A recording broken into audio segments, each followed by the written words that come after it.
নমস্কাৰ নিউজ নাওৰ ষ্টুডিঅ'ত মই শ্ৰীমন্ত মাধৱ বৰুৱা চাওঁহক কি আছে আজি আমাৰ সংবাদ শিৱসাগৰত ডিব্ৰুগড় অনাতাঁৰ কেন্দ্ৰৰ মুৰব্বী লোহিত ডেকাৰ দ্বাৰা উন্মোচিত হয় বিশিষ্ট নাট পৰিচালক নাট সমালোচক নাট্য ব্যক্তিত্ব প্ৰশান্ত শৰ্মাৰ নৱতম গ্ৰন্থ ৰংগদৃষ্টি নিউজ নাওৰ এক প্ৰতিবেদন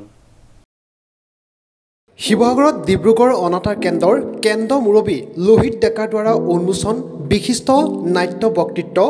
নাট পৰিচালক নাট সমালোচক প্ৰশান্ত শৰ্মাৰ নৱতম গ্ৰন্থ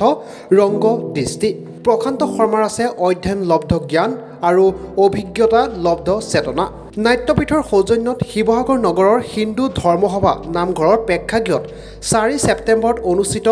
গ্ৰন্থ উন্মোচনী অনুষ্ঠানত সন্মানীয় অতিথিৰূপে উপস্থিত থাকি এনেদৰে অনুভৱ ব্যক্ত কৰে বিশিষ্ট লোকশিল্পী ডক্টৰ অনিল শইকীয়াই নাট্যপীঠৰ সভাপতি ডক্টৰ দিলীপ কুমাৰ বৰুৱাই আধৰা উক্ত অনুষ্ঠানত বহুসংখ্যক গণ্যমান্য ব্যক্তি উপস্থিত থাকে নাট্যপীঠৰ কাণ্ডাৰী বিশিষ্ট নাট পৰিচালক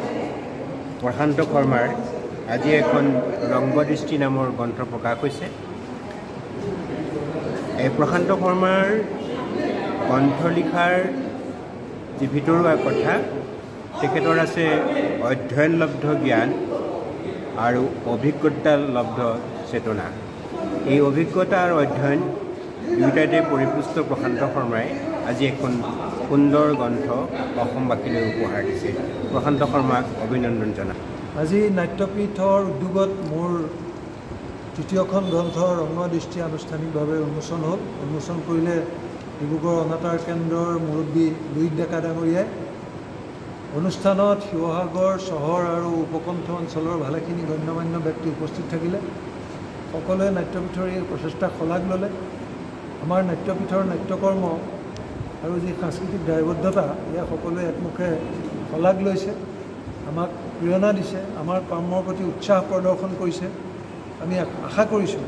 যে নাটকৰ যোগেদি সমাজৰ এক জাগৰণ সৃষ্টি কৰিবলৈ নাট্যপীঠৰ যি অবিৰত প্ৰচেষ্টা সেই প্ৰচেষ্টা অব্যাহত থাকিব ৰাইজৰ আস্থা আৰু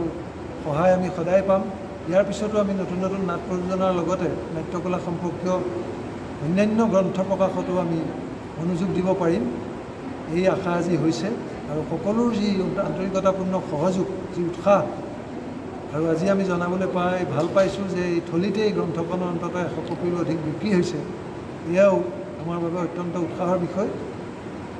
আমি আপোনালোকৰ যোগেদি সকলোকে ধন্যবাদ জনাইছোঁ কৃতজ্ঞতা জনাইছোঁ আৰু আগলৈকে নাট্যপীঠে এনেকুৱা ধৰণৰ নতুন নতুন কাম কৰি যাব বুলি আমি প্ৰতিশ্ৰুতিবদ্ধ হৈছোঁ অমিত কুমাৰ শৰ্মাৰ এক বিশেষ প্ৰতিবেদন।